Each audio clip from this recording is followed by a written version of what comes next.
सर्व शोभित प्रकाशित करे, शक्ति के बल पे रोका जमी आसमान है।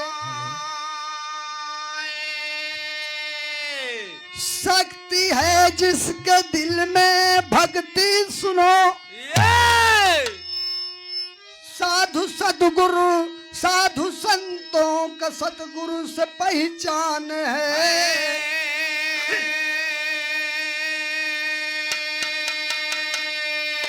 शक्ति के बल पे रूका जमी आसमां, शक्ति धारण किए जम झुकाना ध्वजा।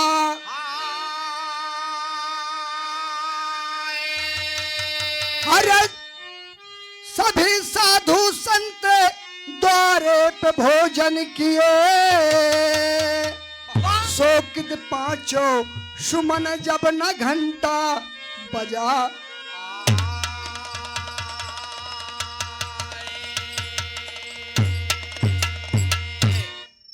महाभारत समाप्त कर दिया।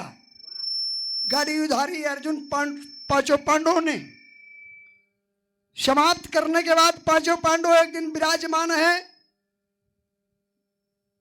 ताई समय मुरली मनोहर कन्हैया आ गए, आपस में गर्जना कर रहे हैं, भीम कर रहे हैं कि मैं अपने गदा के बल पे दुर्योधन का जंघा तोड़ दिया, अपने ताकत के बल दुशासन का मैंने हाथ उखाड़ दिया। गाड़ीधारी अर्जुन कहने मैंने अपने गाड़ी धनुष के बल पर बड़े बड़े बहादुर को श्रृंगार कर दिया। धर्मराज अपने कई तो इच्छत बरत है हो, और पांचों भाई विराजमान है, बड़कई कर रहे हैं। तो उस समय भगवान मुरली मनोहर कन्हैया आ गए, और जो कन्हैया आ गए तो एक लाइन तर्ज बा, और गजल वही है कि दिल लेके जा रहे हो, दिल लेके जा रहे हो, कैसे जिएंगे हम, दिल लेके जा रहे हो, कैसे जिएंगे हम, दिल लेके जा रहे हो, कैसे जिएंगे हम।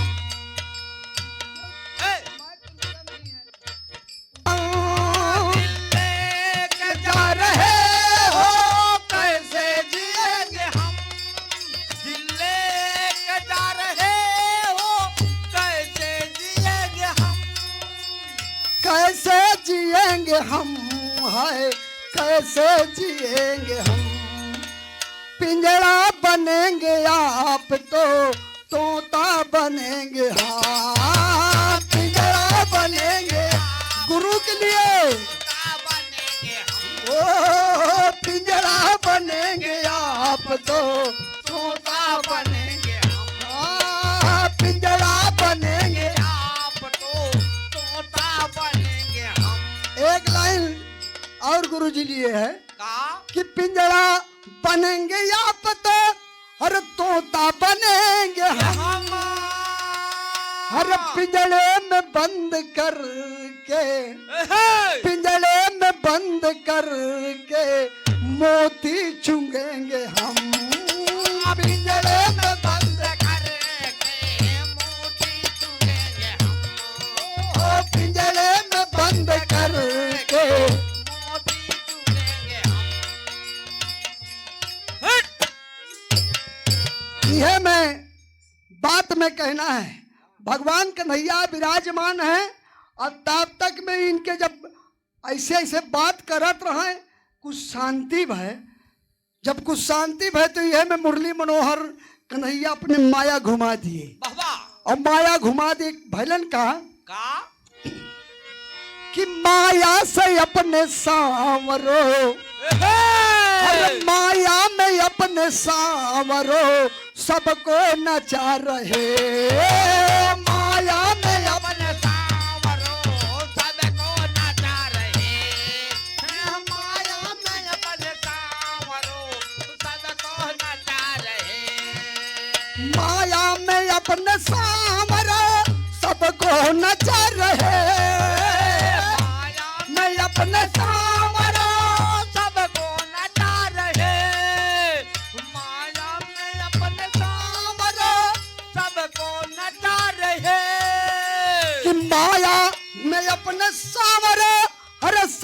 नचा रहे हैं।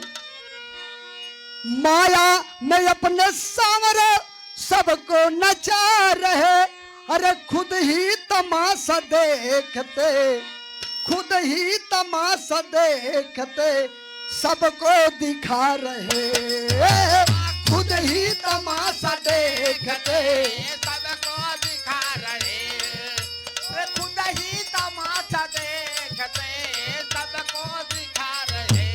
हाँ, खुद ही तमाशा देखते सबको दिखा रहे। खुद ही तमाशा देखते सबको दिखा रहे, खुद ही तमाशा देखते सबको दिखा रहे। खुद ही तमाशा देखते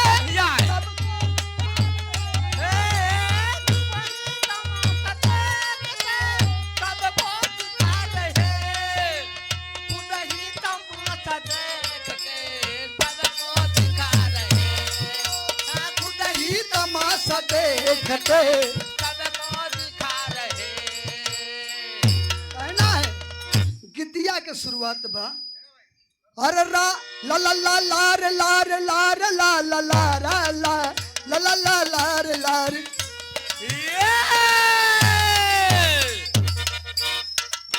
राजा बने धर्मराज खत्म करके लड़ाई, अब रन सजाई मैदानी खूनों से नहाई।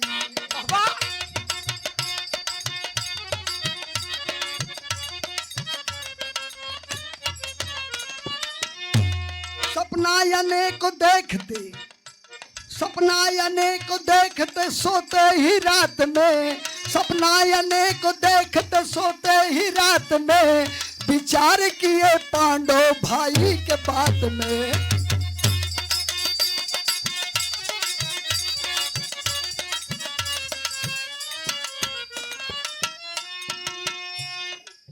कहे कन्हैया तेरा, कहे कन्हैया तेरा सर्वनाश हो गया, कहे कन्हैया तेरा सर्वनाश हो गया, भूतों का डेरा तेरे ये पास आ गया।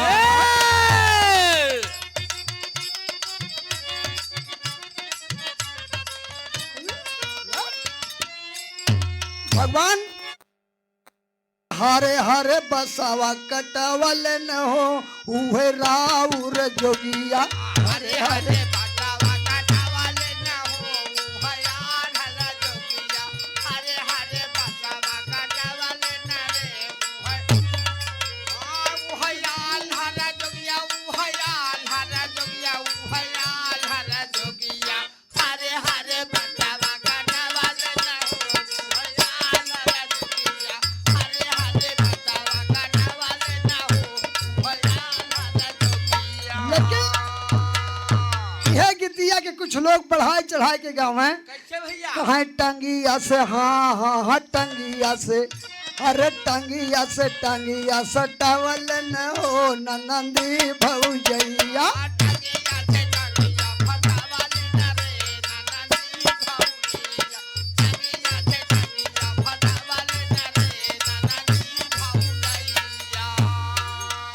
अरे टंगिया से सटावल न रे नंदी भौजैया।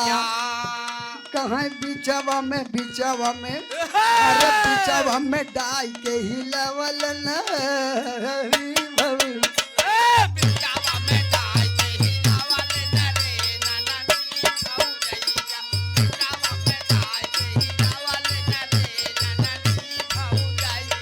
और बड़ी बड़ी की बात बा, अरे बिचवा में डाई के हिलवल न रे नंदी भौजैया।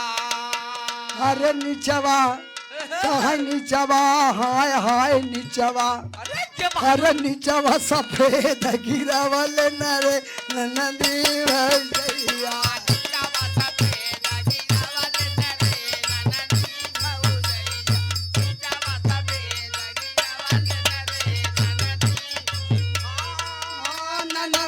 भौजैया नंदी नीचवा सफेद गिरावल न हो।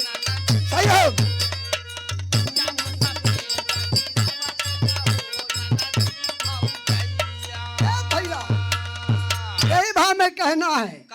जब भगवान मुरली मनोहर कहे कि आप साधु संत को बुला करके द्वारे भोजन कराओ हस्तिनापुर में, बाबा तब पाप दूर होए, तब घंटा बजाए। वह भाव में कहना है, कहा पांडव के हाँ पांडव के, हर पांडव के आगे रचावल न हो मनमोहन रसिया, पांडव के आगे।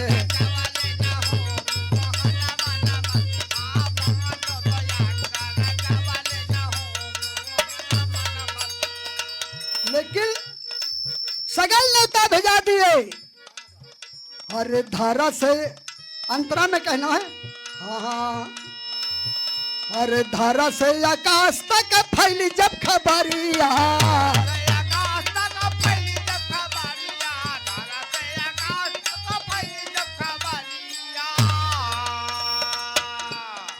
धारा से आकाश तक फैली जब खबरिया, हर सभी साधु संत मिलके आवले दुआरिया, साधु संत मिलके आवले दुआरिया, साधु संत मिलके आवले दुआरिया, हर सबही के भोजन करावा वाले न हो हुए कुंवर कन्हैया, सबही के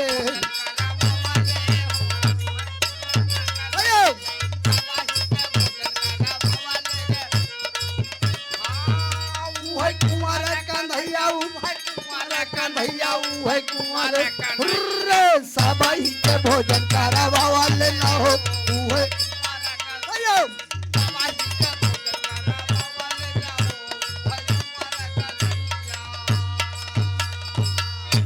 विरहा जगत प्रेमी मित्र जैसे ही रही है, वैसे आज भगवान कन्हैया के कहने पर यज्ञ रचा दिए और उस यज्ञ में 1 घंटा टांग दिए। देवलोक तक खबर पहुंच गई कि आज हस्तिनापुर में यज्ञ हो रहा है।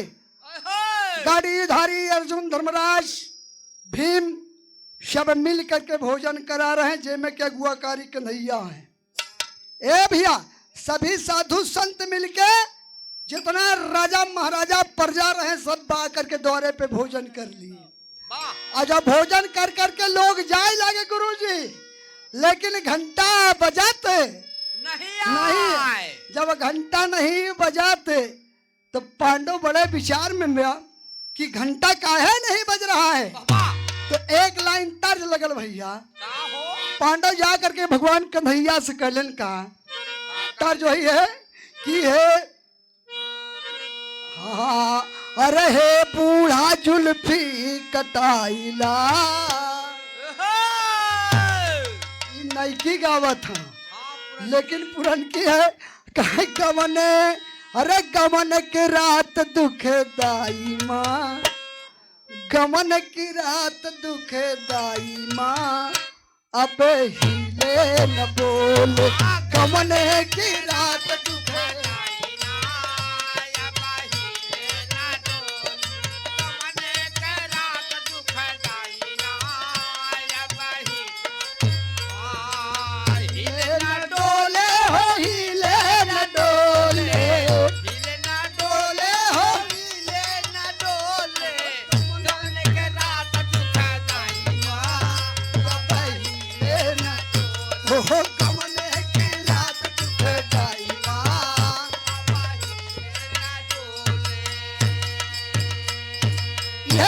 कहना है।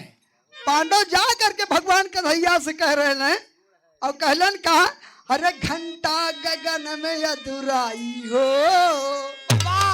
अरे घंटा गगन में अधुराई हो, अब हिले न बाजल, घंटा गगन में अधुराई हो।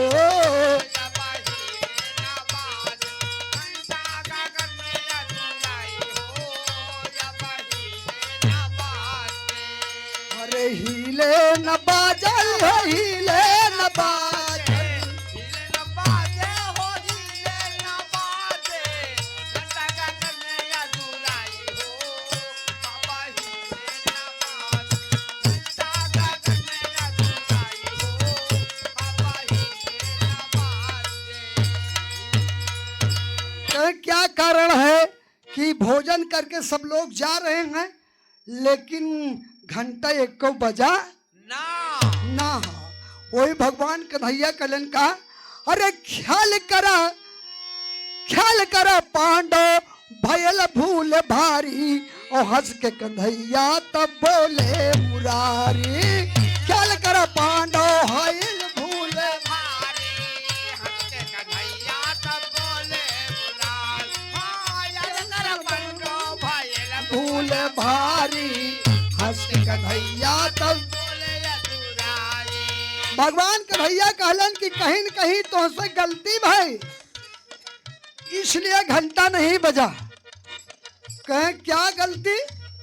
कहें आप ख्याल करें, आप धर्मराज हैं ना, आप पवन पुत्र भीम हैं, आप इंद्र पुत्र अर्जुन हैं, और सहदेव को भी बताएं वो भी किसी देवता के लड़का हैं।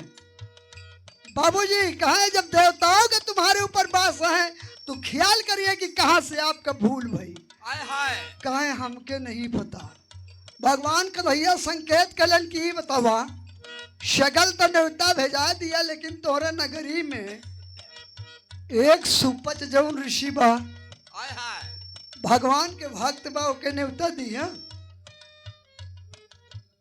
अरे ख्याल करा पांडव भयल भूल भारी हंस के कन्हैया तब बोले मुरारी। याद कर पांडव भयल भूल भारी हंसते कन्हैया कहे तो नारी। याद कर पांडव भयल भूल भारी हंसते कन्हैया तब कहले तुकारी। अरे लेटा सुपच के बोलाई हो, हाँ लेटा सुपच के बोलाई हो, घंटा ही ले तब बाजट लेटा सुपच के।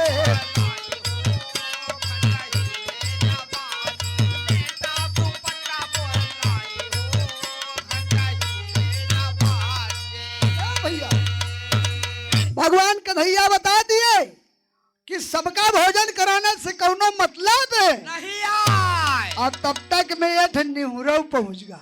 निहुरा हाँ निहुरा यानी नेवला। अच्छा नेवला पहुंच गया तो आधा के बदन सोना रहा, आधा बदन ओइसे न पड़ी बा, वाह ओइसे न पड़ी बा तो नेवलवा अपन कह दबा। का बड़ाई जब करे कि बढ़िया भोजन कह के लोग जाते, नीलुआ कहे तनी से गलती में देखा। एक राजा ऐसा रहन कि अपन पूरा सब कुछ से तू दान दे दी, वाह जय प्राणी रहे भूखन मर गए भगवान की परीक्षा में।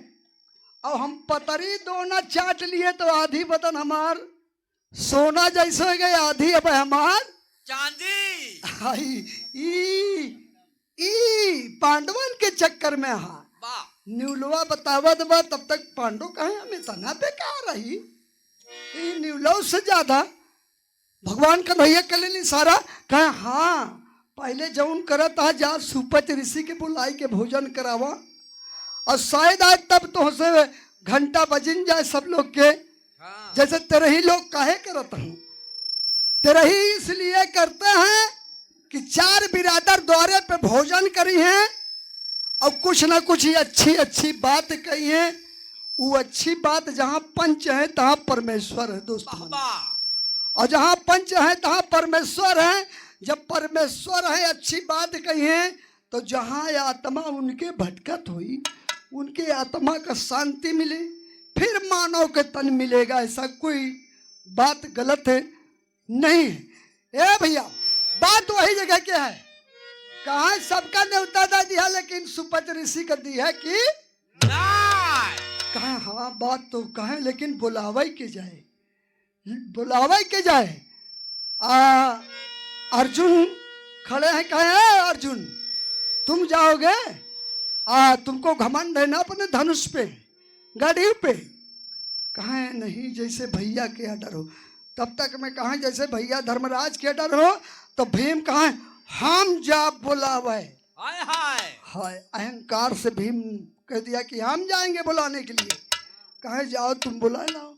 भीम पहुंचे बाबूजी, अब भीम जब पहुंचे तो वो भगवान के भजन में भक्ति में नहाए धोए के लीन रहे। कहे मन की तरंग मार ले बस हो गई भजन, और आदत बुरी संभार ले बस हो गई भजन।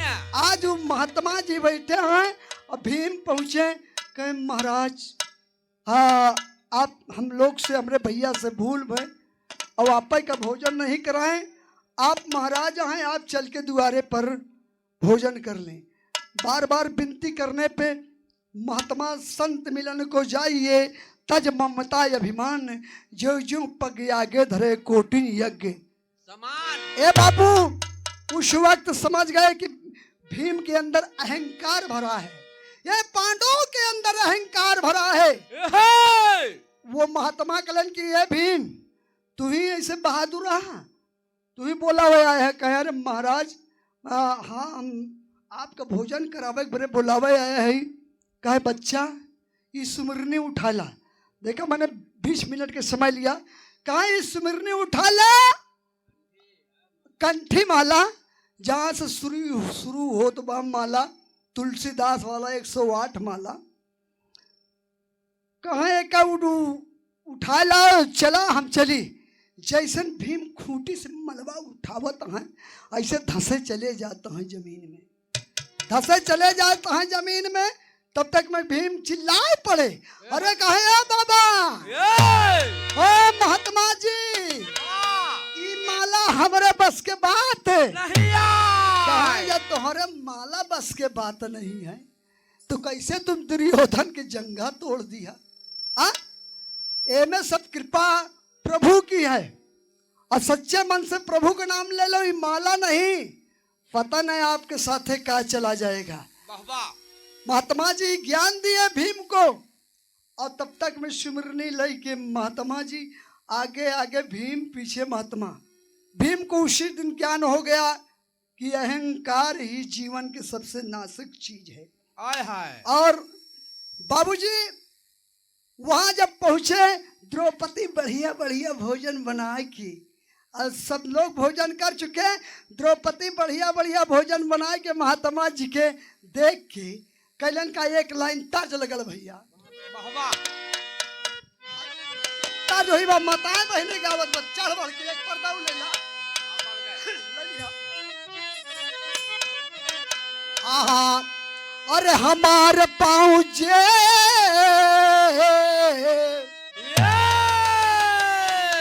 अब हमारे पाँव जेब राज हीरा जड़ाईदा हमारे पाँव जेब राज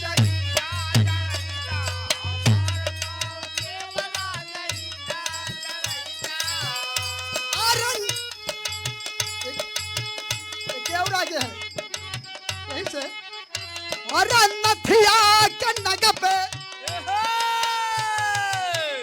हरा नथिया के नग पे जहाजिया उड़ाईदा हमारे पाँचे राजा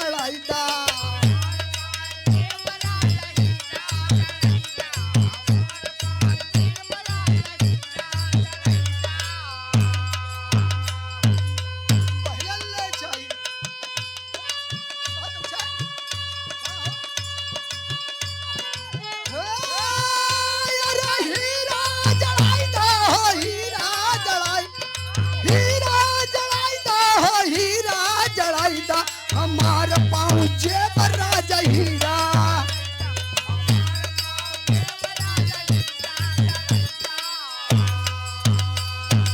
ये वहां में अरे बनाई रही हो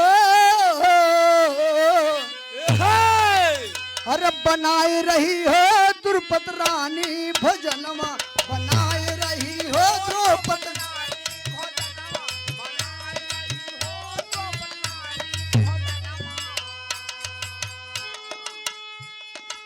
के अरे साधु या बाबा के अरे साधु या बाबा के दिहली असनवा बनाई रही हो द्रौपदी रानी भजनवा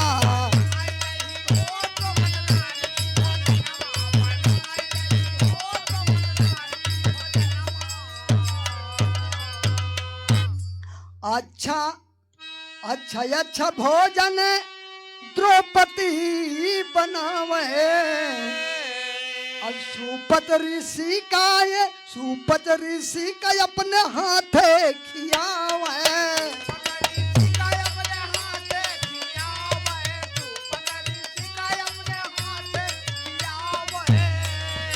आज द्रौपदी आसन बैठा करके महात्मा को और अपने हाथ से भोजन करा रही। विराजगढ़ प्रेमी मित्र जैसे चटनी अचार तरह तरह के भोजन रसेदार सब्जी, जैसे यहाँ के एक बखान में कोई गलत बात नहीं है। मन तरह में बहुत भोजन करता हूँ ऐसा नहीं, लेकिन लक्ष्मी रूपी आज जिनके हम लोग तरही खाएं, कितना बढ़िया भोजन, कितना बढ़िया भोजन। उस कारीगरी की उपमा है कि लक्ष्मी जी का बाबूजी आत्मा का प्रकाश है। बढ़िया रसेदार भोजन, बढ़िया कोहड़ा वाली सब्जी, बढ़िया दही, बढ़िया चीनी, बढ़िया रायता, मिर्चा तला, ऊपर से नमक, क्या कटी बाबूजी। आज द्रौपदी उसी प्रकार महात्मा जी को बाबूजी तरह तरह के भोजन, 1 मिनट बस 5 मिनट के बाद पति बाबूजी उस सुपत ऋषि को बैठा करके आसन पे अब बढ़िया बढ़िया पकवान ले जाके अपने हाथे रख दवा। और साधु महात्मा कैलन का सब तरह तरह के पकवान का इकट्ठा मिलाएंगे बाबूजी। रायता, चटनी, अचार, भरता, रोटी, रसेदार, कोहड़ा के सब्जी, तरकारी सब बढ़िया मिला के और जब लक्ष्मी नारायण के जय लगाए के भोजन करता है तो घंटा बोला टन, घंटा बोला टन, घंटा बोला। जब एक 28 सान के खात है, लेकिन द्रौपदी देखत बा कि अरे हम इतना बढ़िया भोजन बनाए, ये सधुआ तब हाँ, एक 28 सान के खाएगा। अरे कहाँ देख दशा तब बोली द्रौपद भवानी बतिया जानी ला और कौआ हंस न बनी है बात पुरानी बतिया जानी ला। हाँ, द्रौपदी कहलन कि कौआ हंस न बनी है, यानी साधु का जाना है। और जब इतना द्रौपदी के मंदिर कुभाग जुटा तो घंटा टच से रुक गया। और जब घंटा रुक गया तो कहा अब कौन कारण बा। महात्मा जी उठे चल दिए। जब महात्मा जी उठे चल दिए, घंटा बजबे न बा, फिर रुक गया। फिर बाबूजी कन्हैया के जाकर के द्रौपदी हाथ जोड़ के कहलन कि घंटा महाराज कहे रुक गए भैया। अरे कहाँ ते अपने अंदर देख झांक, अपने अंदर झांक की घंटा काहे रुक गया। कहा भैया हमसे तो भूल हो गई, हमारे अंदर कुभाग जाग गया। तारे देख के झांक, हाँ तारे देख के झांक, कुभाग जाग गया। कहे तब कहे द्रौपदी तुम मेरी बहन हो, तुम ही मनाइए, तुम ही मनाइए, नहीं है कि तेरा गड़बड़ हो जाएगा। जैसे हमारे बड़का भैया आए बिरहा वाले का ललकारे लगे, यार शुरू नहीं करता। हम कहा ये भैया प्रेम के भूखे ही शुरू तो हो ही करें, ऐसे अच्छा बजवा न हो तब हम लोग शुरू कर दे तो समझाएं। वही पे कहा गया है कि संत मिलन को जाइए तज ममता अभिमान, और ज्यों ज्यों पग आगे धरे कोटिन आगे। एकदम शीतलता के साथ द्रौपदी दूरन से हाथ जोड़ी और महात्मा जी वापस से आ गए। और जब महात्मा जी वापस से आ गए फिर प्रेम से भोजन कर लगे तो घंटा बज गया। और जब घंटा बज गया तो बड़े खुशी हो गए। और जब खुशी हो गए तो गीत गाने, देवता लोग फूल के बरसात करते हैं और वहीं गीत गौनई हो। और का और जब गीत गौनई हो तो बिरहा यही पर से समाप्त था। और बढ़िया देवता फूल बरसात गीत गौनई का करत हैं। अच्छे हाय और लला नीचे चल गीत गौनई हो दबा कि ई जलसा हो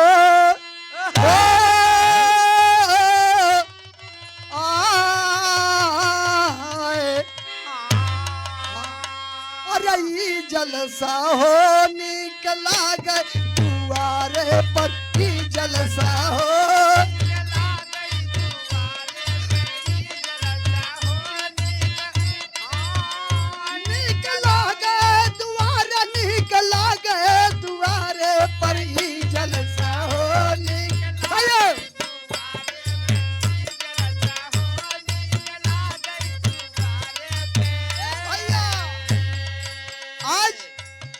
जैसे तेरे ही में दुखों के बात रहा थे सुखों के बात रहा। और का निनार दुखों के लिए रहा है तो सुख कब दुनिया देखी।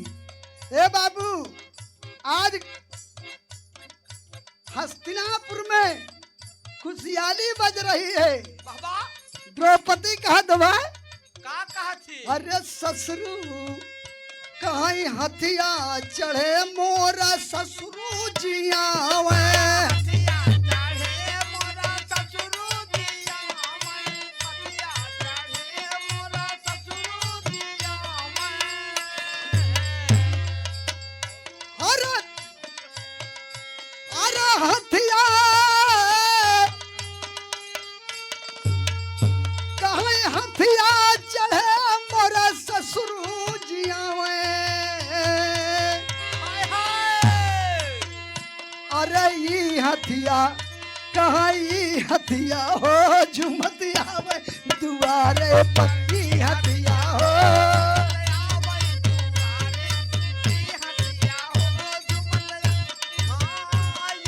आवे दुआरे पे आवे दुआरे पे ई हथिया हो झुमतिया सही है।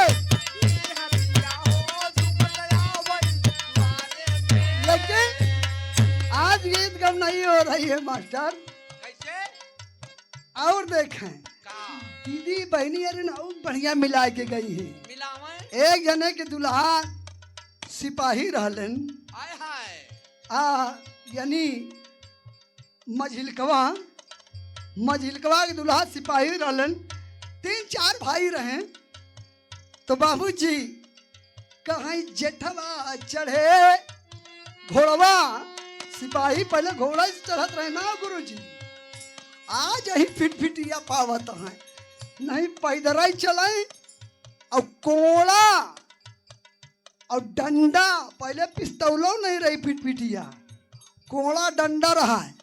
अब कोड़ा डंडा से सुधार करत रहे जब गलत सलत कराए। कहीं घोड़ावा चढ़े मोरा ससुरु जी। अरे घोड़ावा चढ़े मोरा जेठवा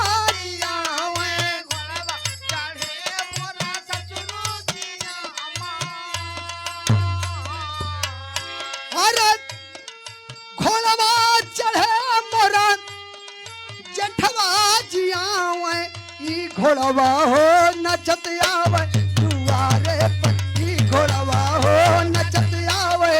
सही अरे आवे दुआरे अरे आवे दुआरे पे आवे दुआरे ई घोड़वा हो नचत आवे दुआरे ई घोड़वा हो।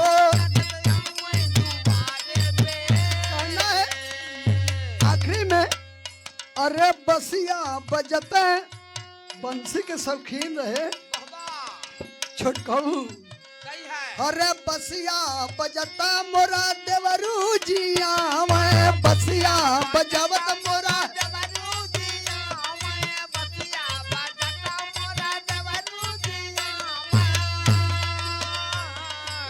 कौनो जो शौकीन रहा तो यही में पलट देते। अरे देवारू जिया मैं हो देवारू जिया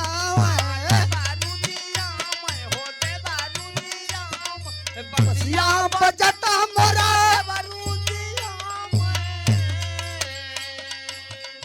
हर बसिया बजावत मोरा देवरू जिया मैं। अरे ई बसिया हो बजत आवे दुआरे ई बसिया हो बजत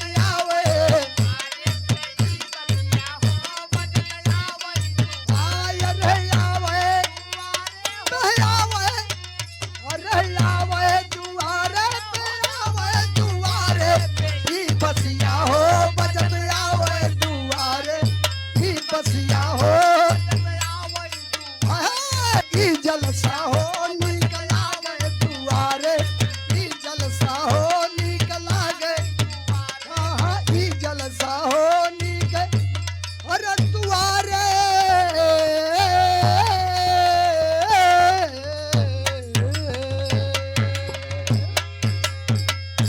भैया अगले साथी का नंबर